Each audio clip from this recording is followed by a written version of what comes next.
নমস্কার বন্ধুরা, আমরা চলে এসেছি আলমবাজার কালীতলা মাঠ আহারে বাহারে ফুড ফেস্টিভ্যালে।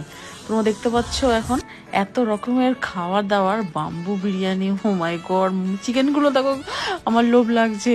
তোমরা সবাই মধ্যে চলে আসো। 29শে ডিসেম্বর অবধি হবে এই মেলাটা। 25 ডিসেম্বর থেকে শুরু হয়ে গেছে, ঠিক আছে? 31 অবধিও থাকবে শুনলাম, কাউকে জিজ্ঞাসা করে 1 জানুয়ারি।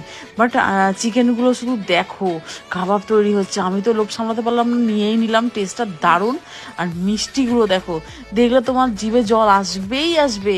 আমি তো ট্রাই করলাম, তোমরাও করো কিন্তু অবশ্যই। মোয়াগুলো দেখো, মিষ্টি। তারপরে এগুলো হচ্ছে পায়েস পিঠে আছে, এটা হচ্ছে দই আছে, বেগ ছানার পায়েস আছে, বেগ দই আছে। বিরিয়ানি দেখতে পাচ্ছ, বিরিয়ানি মানেই হচ্ছে দাদা বৌদি বিরিয়ানি মানেই লাইনটা দেখতেই পাচ্ছ। ও মাই গড, আমি তো ভাবতেই পারিনি আমি পাবো বলে। কি জানি ভাগ্য, ফাইনালি আমি পেয়ে গেলাম বিরিয়ানি দাদা বৌদির। এখানে দেখো পিঠে প্রক্রিয়া চলছে। পিঠেগুলো দেখতে পাচ্ছ, পিঠেগুলো তৈরি হচ্ছে গরম গরম। খেয়ে আমরা গান শুনতে চলে এসেছি। এবার বাড়ি যাওয়ার পালা। ভিডিওটা লাইক এন্ড সাবস্ক্রাইব করে দেবেন। টাটা।